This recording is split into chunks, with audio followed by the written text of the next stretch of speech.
हरे कृष्ण। तो आज जो है हम दूसरे अपराध के बारे में चर्चा करेंगे। दूसरा अपराध है शिव ब्रह्मा आदि देवताओं के नाम को भगवान विष्णु के नाम के समान अथवा उसके स्वतंत्र समझना। तो इस पे थोड़ा चर्चा करेंगे।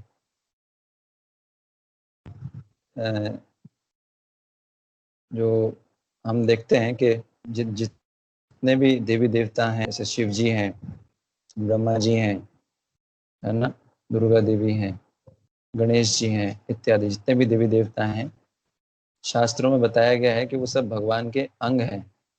भगवान से जो है ना तो जो है भगवान के समान है, ना भगवान से अलग है। तो वो भगवान के अंग हैं। तो जो है स्पेशली जो गृहस्थ वैष्णव हैं, उनको जो है इस बात पे विश्वास होना चाहिए, सभी वैष्णवों को, पर स्पेशली जो गृहस्थ वैष्णव हैं उनको ये विश्वास होना चाहिए कि कृष्ण, भगवान कृष्ण और वैष्णवों की सेवा करने से सभी प्रकार के फलों की प्राप्ति हो जाएगी और कुछ करने का आवश्यकता नहीं, है ना। जैसे कई बार श्राद्ध होता है, तो श्राद्ध के समय सबसे बेस्ट है जो कृष्ण भक्त हैं उनको कृष्ण को जो है कृष्ण जो है कृष्ण की पूजा करनी चाहिए, और फिर कृष्ण का जो प्रसाद है वो फिर देवी देवताओं को अर्पित करना चाहिए, है ना, और पूर्वजों को अर्पित करना चाहिए, क्योंकि देवी देवता भी प्रसाद ही ग्रहण करते हैं। कई बार देखा जाता है कि देवी देवताओं को डायरेक्ट ऑफरिंग किया जाता है, तो वो एक्सेप्ट नहीं करते। देवी देवता जो है वो डायरेक्ट जो है एक्सेप्ट नहीं करते, वो कृष्ण का प्रसाद लेना पसंद करते हैं, क्योंकि ये सारे देवी देवता ये वैष्णव है ना। तो भक्त जो होते हैं वो इस चीज को जानते हैं कि कृष्ण जो है वो परम सत्य हैं, सब कारणों के कारण हैं, और देवताओं की शक्ति के भी स्रोत कौन है? कृष्ण। पर फिर भी वो देवताओं का भी सम्मान करते हैं, है ना।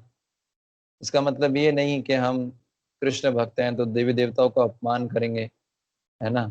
या जो है जो देवी देवता हैं, जो ऐसे शास्त्र हैं जो देव उपासना का समर्थन करते हैं, ऐसे शास्त्रों का हम निंदा करेंगे, ये करना ठीक नहीं है। आप समझ गए? जैसे कई बार मान लीजिए हम जा रहे हैं सड़क पे, या कोई हम देवी का मंदिर देखते हैं, या हनुमान जी का मंदिर देखते हैं, या शिव जी का मंदिर देखते हैं, तो उनको जो है आदर करना चाहिए, है ना। उनको आदर करना चाहिए, उनको प्रणाम करना चाहिए, और उनको क्योंकि वैष्णव है ना, ये सब भी तो वैष्णव है। आप समझ गए?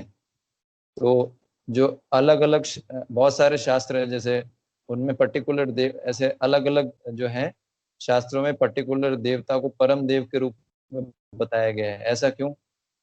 है ना, जैसे कुछ लोग बोलते हैं शिव पुराण में शिव जी को टॉप बताया गया है ना, ऐसा करके अलग अलग शास्त्र अलग अलग ऐसा बताते हैं।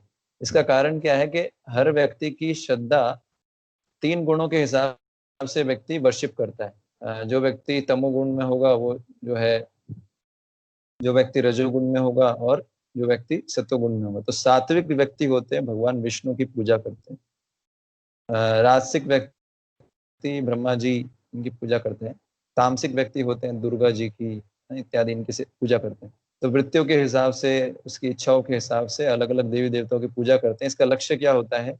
भगवत गीता में भगवान कृष्ण बोलते हैं, यो यो याम याम तनुम भक्ताम, कि देवी देवताओं के प्रति भी श्रद्धा मैं ही उत्पन्न करता हूँ। किसी की तो भक्ति करे कम से कम। मान लीजिए किसी देवता की पूजा करेगा, देवता भी वैष्णव है, उनकी कृपा मिलेगा तो धीरे धीरे भगवान कृष्ण तक आएगा। तो अल्टीमेटली भगवान कृष्ण तक ही लाना है। इसलिए जो है अलग, पर सबका अलग अलग इच्छा है, जीव की अलग अलग इच्छा है, तो उसके हिसाब से देवी देवताओं, हर जो है अलग अलग देवी देवताओं के जो है अलग अलग प्रोसीजर है सेवा वर्शिप करने समझ गए? तो इसलिए एज ए डिवोटी हमको जो है देवी देवताओं का आदर करना चाहिए। वैष्णव है वो, ऐसा नहीं उनको निरादर करें, पर इसका मतलब ये भी नहीं कि वो भगवान कृष्ण के बराबर है ना। तो ये भी समझना चाहिए, ना तो भगवान से पूरी तरह, ना तो भगवान के बराबर है, ना भगवान से अलग है, दोनों चीज नहीं है। भगवान के सेवक हैं, वैष्णव हैं। तो पॉइंट ये है कि हम देवी देवताओं से हेल्प ले सकते हैं। कई बार डिवोटीज पूछते हैं कि क्या हम करते भी हैं, कई नवदीक्षित भक्त होते हैं जो देवी देवताओं की भी पूजा करते हैं कृष्ण भगवान के साथ। तो अक्सर प्रश्न उठता है, क्या देवी देवताओं की पूजा कर सकते हैं? तो पॉइंट ये है कि देवी देवताओं, देखिए एक होता है पूजा और एक होता है भक्ति। पूजा का मतलब होता है सम्मान, तो देवी देवताओं का सम्मान कर सकते हैं। पर भक्ति जो है वो देवी देवताओं के लिए नहीं है। भक्ति का मतलब होता है प्रेम पूर्वक की गई सेवा, तो वो केवल कृष्ण के लिए है। तो हम देवी देवताओं को सम्मान कर सकते हैं, प्रणाम कर सकते हैं और उनसे हेल्प ले सकते हैं भक्ति में आगे बढ़ने की। देवी देवता बहुत जो है हेल्प करते हैं। ऐसा नहीं है कि देवी देवता, जनरली हमारे मन में ऐसा इमेज आता है कि देवी देवता तो भौतिक भोग कर रहे हैं, ऐसा है वैसा नहीं, ऐसा नहीं। हम चाहें तो देवी देवताओं की मदद ले सकते हैं भक्ति में आगे बढ़ने के। इसके बहुत सारे उदाहरण हैं, जैसे कि आप देखते हैं कि गोपियों ने भगवान कृष्ण को अपने पति के रूप में पाने के लिए कात्यायनी दुर्गा जी की आराधना की थी। तो देवी देवता देखते हैं अगर कोई जीव को कृष्ण भक्ति में आगे बढ़ना है तो देवी देवता उसकी हेल्प करते हैं। जैसे मान लीजिए, है ना, किसी व्यक्ति में मिथ्या अहंकार, फॉल्स ईगो बहुत ज्यादा है, उनको शिव जी को जो है रिक्वेस्ट करना चाहिए, शिव जी को प्रार्थना करना चाहिए। क्योंकि शिव जी क्या है, भगवान शिव जो है मिथ्या अहंकार के अधिष्ठाता देव है। मिथ्या अहंकार मतलब खुद को शरीर मानना। और हम देखते हैं कि हम इस जगत में इसलिए आते हैं क्योंकि हम शरीर मानते हैं। सारी समस्या की जड़ यहाँ से होती है, अपने आप को शरीर मानना। पर जैसे ही मिथ्या अहंकार दूर हो जाता है वैसे ही व्यक्ति अपने दिव्य स्थिति में स्थित हो जाता है और माया के चंगुल से छूट जाता है। जैसे ही माया के चंगुल से छूटता है वैसे ही उसकी बुद्धि निर्मल हो जाती है और उसका मन जो है भगवान के चरण कमलों में, उसका जो मन है वो भगवान के चरण कमलों में स्थित हो जाता है। तो पॉइंट ये है कि मिथ्या अहंकार जो है वो बहुत बड़ी बाधा है, पर शिव जी की हम वर्शिप कर सकते हैं। और शिव जी के गले में सांप होते हैं, तो ये सांप किसको डिनोट करते हैं कि शिव जी किस पे ध्यान कर रहे हैं? शिव जी भी जो है संकर्षण की आराधना करते हैं। संकर्षण जो है भगवान विष्णु ही का ही एक्सपेंशन है। तो संकर्षण जो है, सॉरी, बलराम जी से निकलते हैं संकर्षण। तो संकर्षण की आराधना करते हैं शिव जी। तो शिव जी की हम प्रार्थना करके शिव जी को रिक्वेस्ट करें तो हमको संकर्षण की कृपा मिल सकती है और मिथ्या अहंकार से मुक्त हुआ जा सकता है ना। तो जो है हमारी सारी इसके अलावा भी हम देखते हैं कि शिव जी जो हैं वो क्षेत्रपाल होते हैं।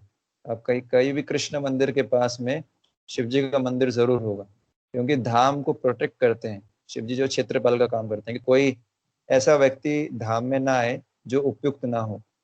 तो इसलिए जो है, और जो वैष्णव अपराधी होते हैं शिव जी उनको दंडित भी करते हैं, है ना। पर जो साधक होते हैं शिव जी उनकी हेल्प भी करते हैं, है ना। जैसे गोपेश्वर महादेव हैं वृंदावन में, तो अगर हम उनसे प्रार्थना करते हैं, शिव जी से प्रार्थना करेंगे भक्ति में आगे बढ़ने की। मैंने अपने जीवन में भी देखा है, मैं पहले शिव जी की वर्शिप करता था, इमिटेशन करता था, वैसे वर्शिप तो क्या है। तो शिव जी से प्रार्थना करता था कि आप जो भी अच्छा है वो मुझे प्रदान करें, और उनकी कृपा से आज कृष्ण भक्ति मिला है मुझे। तो ये सही बात है।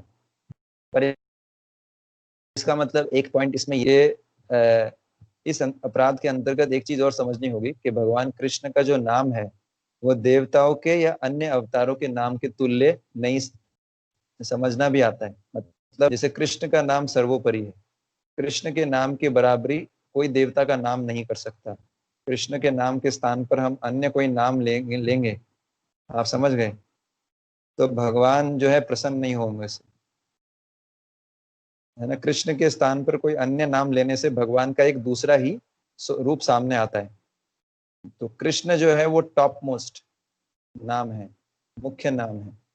कृष्ण का मतलब होता है सर्वाकर्षक, है ना। इवन राम का जो हम नाम लेते हैं राम, तो ये बेसिकली भगवान श्री रामचंद्र जी के संबंध में बोल सकते हैं कि वो भी हमको पूर्ण अनुभूति प्रदान नहीं कर सकता। मतलब भगवान राम के नाम में बहुत शक्ति है, लेकिन जो कृष्ण का नाम प्रदान कर सकता है वो राम के नाम में उसके कंपैरिजन में कृष्ण नाम ज्यादा पोटेंट है।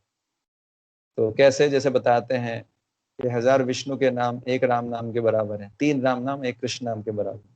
तो इस प्रकार से हमको ये समझना चाहिए कि भगवान कृष्ण जो देवी देवता हैं भगवान कृष्ण के सेवक हैं, उनको वैष्णव मानना चाहिए। तो भगवान के इक्वल नहीं है, और हम भगवान का नाम लेते हैं तो क्या करना चाहिए, भगवान का नाम लेते समय भगवान का नाम अलग ही है, कृष्ण इज, कृष्ण का नाम जो है अलग है, डिफरेंट है। कृष्ण जो है उनके नाम की बराबरी कोई नहीं कर सकता। तो इस भाव से हम जप करें। कल इसके ऊपर चर्चा करेंगे कैसे इसका निराकरण किया जाए। ओके, हरे कृष्णा। श्री हरि नाम प्रभु की जय। जगत गुरु शिला प्रभुपाद की जय। निताई गौर प्रेमानंद। हरे हरे।